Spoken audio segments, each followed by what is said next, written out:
Everybody wants some blast of magic, magic, magic, magic, magic, magic. Look up the magic in me. It's Wednesday at Bob's Magic Emporium. You know it's time for the next Magician 101, the show for all magicians. Before we get into the questions, I want to go over a few quick things. First of all, if you did not hear the announcement video, I won Jay Brothwick's MAD Studios contest. Go check a look at Jay's channel and subscribe if you have not already to see the announcement video. And also check out my channel where I do Chris Ballinger's Mag Sponges for the contest. But I know it was very hard for Jay to choose a winner because Brendan Shepard did a very, very great video. So definitely check out Brendan Shepard's channel as well and subscribe if you haven't because he did a really great video for that contest. So I know it was very tough for him. But again, thank you, Jay, for picking me as the winner. And Brendan Shepard also was the winner, too, because he's going to get a Trickster DVD from Jay Brothwick as well. So thank you to Jay, and also congratulations to Brendan Shepard.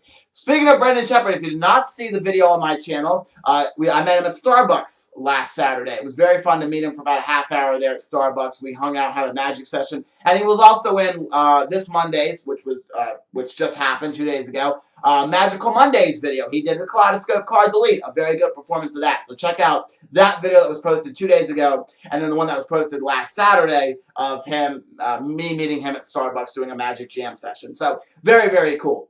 And one other quick thing before we get into the questions, Noah Brady, go subscribe to him if you haven't as well. He's doing a 365-day magic challenge as well. He's in the thick of it right now, so he's doing very good at it. He's about 2 months, about 3 months in, so definitely check that out. He asked me a question over personal messages about seeing my entire magic collection. He says, can you upload a video of your entire magic collection? First, when I read that, I was like, you are flipping crazy. I have so much magic, it's going to take me forever to film this thing. But then the more I thought about it, the more I was like, that's going to be very interesting. I think I might do it. So if I do end up doing it, because it's going to take me probably like 2 to 3 hours to probably film. It's going to probably be like an hour-long video. Anyways, it will be uploaded in one continuous video, but it's going to have to be filmed in many parts. But anyways, if I do it, which I'm thinking I might, it's going to be uploaded probably in 2 to 3 weeks. So, but definitely be on the lookout for that because I do want to show off all the magic that I own. So I probably own over, like 500-600 tricks. So I don't know, maybe even more than that. All right, let's get right into the questions. We've got a lot of great questions. First of all, we're going to start with 5555 Trumpet. And he says, hi, Bob, please answer this question. What got you into magic? All right, so that's his first question. So what got me into magic was when I was 4 years old, I saw a magic special on TV. It was a Penn and Teller special. I don't remember what the name of the special was. I'm sure it's on YouTube somewhere, which I'd like to go look that up, actually. I know it had a cement mixer somewhere in the episode, in the special. But anyways, so I watched the entire thing, and I was just fascinated. Like, my family still tells me I was sitting there watching the special, like, mesmerized by it. When I was 7, I had Barry Taylor, who ran Barry's Magic Shop for 30 years. He actually came to my house and did a birthday party with some of my friends, and he was there, and he was really good too. And I think that's what really got me interested in wanting to do it professionally one day. I lost my real dad when I was 15, and it seemed like right after I lost him, I started getting into magic. And that is honestly when YouTube really started to take off. YouTube actually came out in, well, probably like a year after that. But I really went to Barry's Magic Shop and I got a couple simple tricks. I got the ball and vase and I got the coloring book when I was like 15. And I just started learning them and performing them and getting a few card tricks down here and there. And really impressing my family. And it really got me started thinking, hey, what if I do this with birthday parties and things like that? And I've never stopped ever since and I love it. So I think really honestly, from what I can grasp is that I think magic is a way to honor my dad. He was never a magician, but I think it's one way because we always used to go to Barry's Magic Shop together when I was real little. When he passed away, then my mom started taking me and things like that. But I think it was a way to kind of honor him and keep his memory alive. So that's kind of, I know it's a little sappy, but yeah, I think that's kind of how I think my magic has evolved and why I still do it. And why I get so much joy doing it as well. And he also wants to know, what is your opinion on the trick Insane by Andy Nyman? Thanks, Winky Face. All right, so this is I looked up the trailer for this. It looks really cool. Insane by Andy Nyman is you have a prediction. So let's say your prediction is the Four of Hearts. You have a prediction sitting in your hand, and it's in view the whole time. It's not turned over like this. It is in view the whole time. The spectator deals cards down. Wherever they stop, they flip the card over, and it's their card. It's the card that matches your prediction that's been in full view the whole time. It looks really, really cool. I would probably get it. I might get this actually because it looks really cool to have a prediction in full view, and then the spectator stops, and it looks really cool. Check out the video demo for that. It looks really good. So, what do I think of it? I think it looks really cool, and I think you should probably get it if you're thinking about it. All right.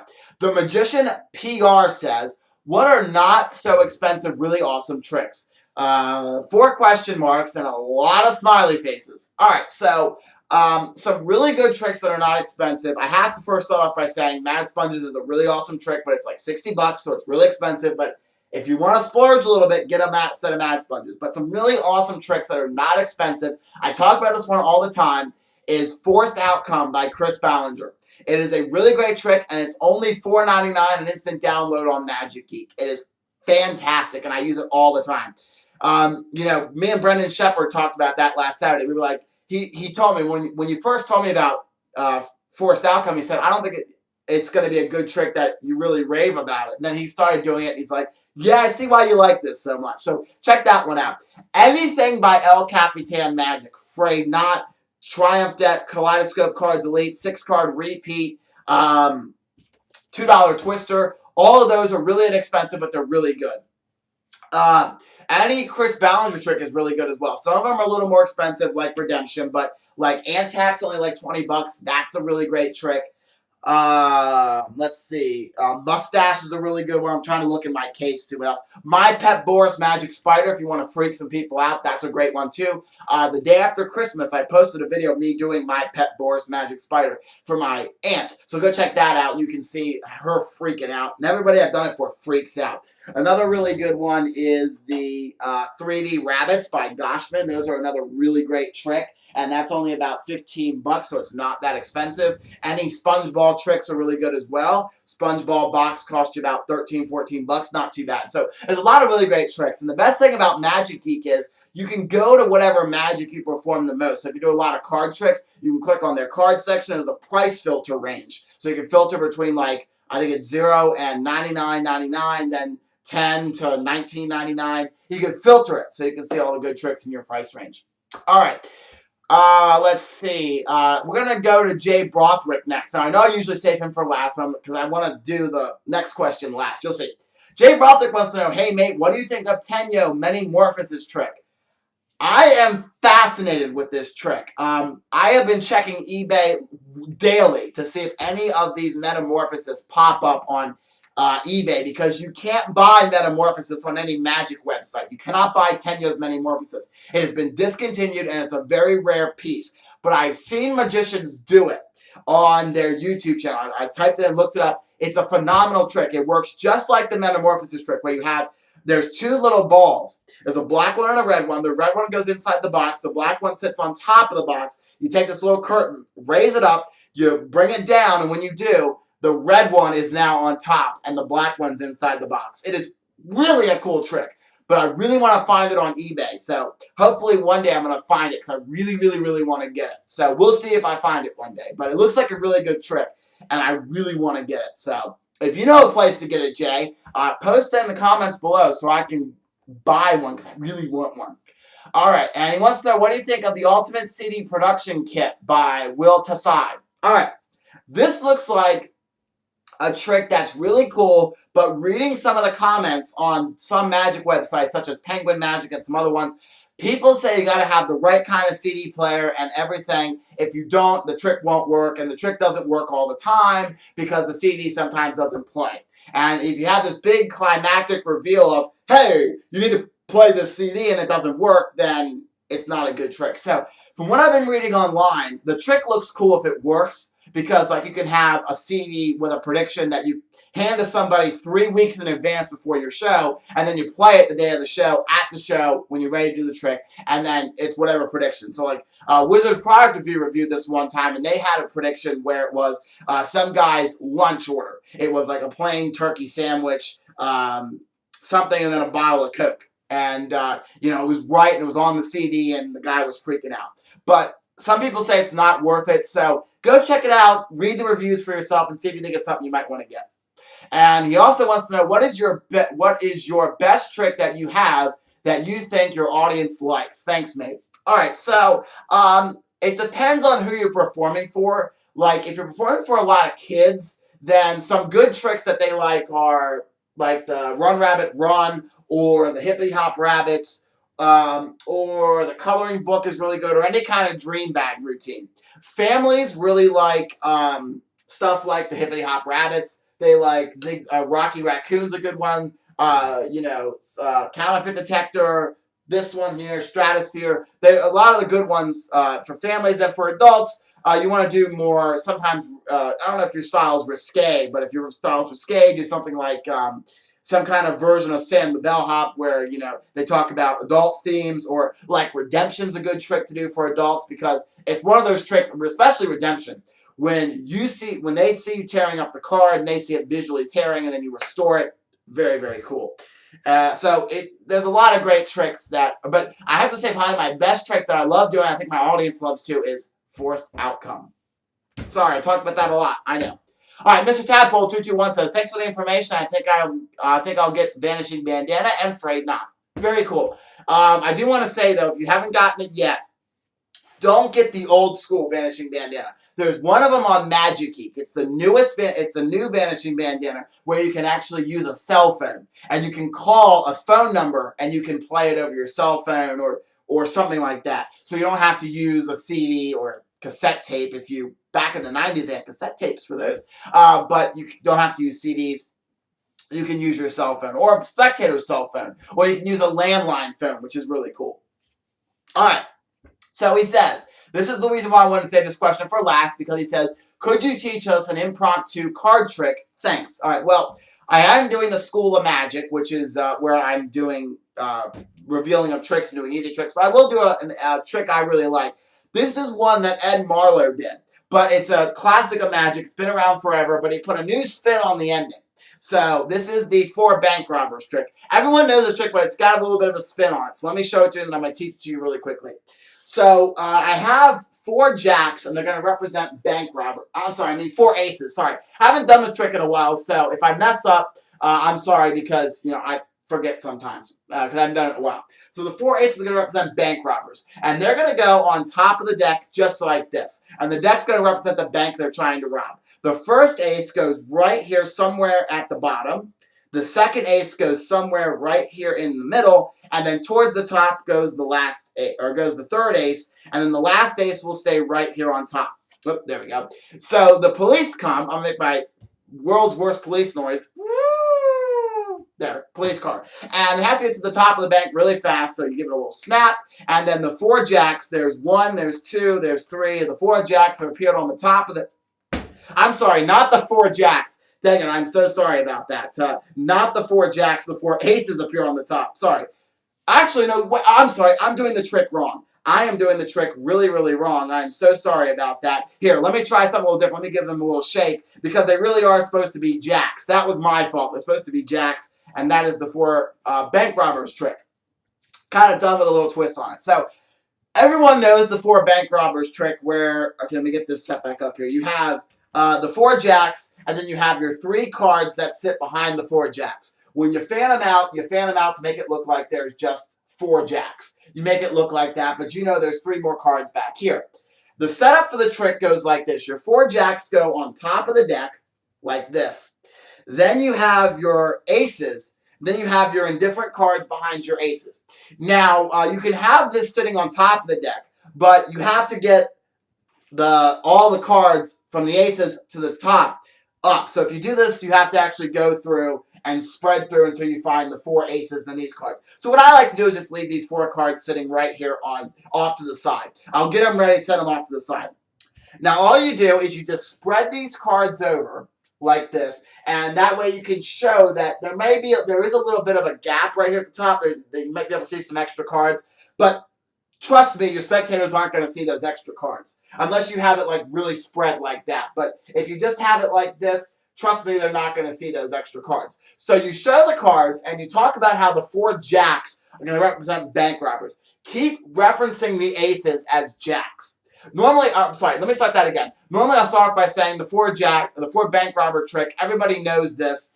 I'll spread these out and say, so the 4 jacks. Oh, I'm sorry, wait a minute. I don't do this trick that often. So the fact is, I might mess up this. It's supposed to be 4 aces. That's right. 4 aces are going to represent bank robbers. I put the jacks on the top. You always reference these as the jacks. Just keep saying jacks and say, oh, sorry, wait a minute. Aces go on the top. And then you do your standard 4 bank robbers move. The indifferent card goes somewhere towards the bottom. The next card goes somewhere towards the middle. And then this card goes somewhere towards the top. And then you know that you have your 4 aces just sitting right on top. So then you say your last jack stays on top. I mean your last ace stays right on top. You give it a little snap or say the police are going to come, and you show saying that now all the jacks have appeared right back to the top of the deck. Now at this point you say, I am so sorry. I keep saying these are jacks. At this point, you're going to get a thumb break, a pinky break under the top 4 cards. So now you have your aces on the table. You just lift up 4 cards, and you get a pinky break under here. Remember, don't exaggerate the pinky break. Just get a little bit of a pinky break. Stick your pinky right in there. I actually messed up when I did the performance there just a minute ago because I almost forgot. I thought I had 5 cards instead of 4, so I almost messed that up. That's why you saw me fumble a little bit at the end there. But what you do is you place, now you can do one of 2 things. You can have a pinky break, and you can just slide these cards right in underneath that pinky break. But I like doing a little bit more visual magic at this point. What I'll do is I'll take all 4 aces, place them right on top, just like this, and then I'll lift up the aces and everything above the pinky break. So now what you have is you have your 4 aces face up and your 4 face down jacks. And then if you turn it over, you have 4 face-up jacks and 4 face-down aces. So you lift up everything right above. All I do is give it the packet of cards a little bit of a shake. As I shake the cards, I turn the packet over. So I just turn my hand completely over, and then I place the packet on top of the deck just like this. So done up to speed, it looks like this. You lift up the cards so they can see the ace. You give it a little shake and turn the cards over just like that. Show it's changed into the jack. And then you place the rest of the cards right back on top of the deck, spread over the 4 cards, and show they've now turned into jacks. So let me go through your pattern really fast on how to do that when you change them. So you say, okay, so these are on the, let me get the step back. Okay, so these are on the table, you say, so, and then you have the 4 jacks come back to the top. I'm sorry, I forgot how I do this trick. You know, wait, it's not supposed to be aces. That's right. It's not supposed to be aces. It's supposed to be the jacks are supposed to be the bank robbers. Like the jacks are supposed to be the bank robbers, and there you go. That's the 4 bank robbers trick. And then as you notice, I give the cards a cut. That way, when I give the cards a cut, let me find those aces again. The aces are sitting on top. That way you can just give the cards a cut, and they can check out the cards and see that the aces aren't right on top.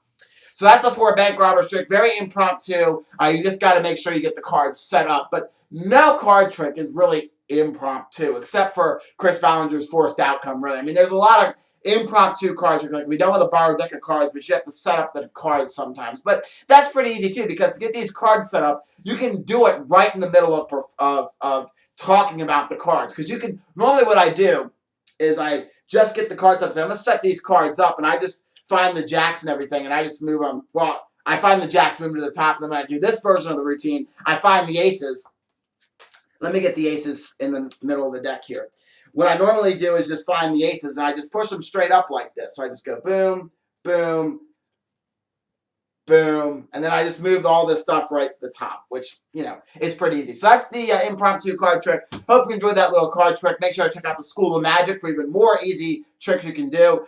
Thank you guys so much for watching Magician 101. I just forgot the name there for a minute. Thank you guys so much for watching, and I'll see you next time for another all-new Magician 101. Post your questions down below for next week.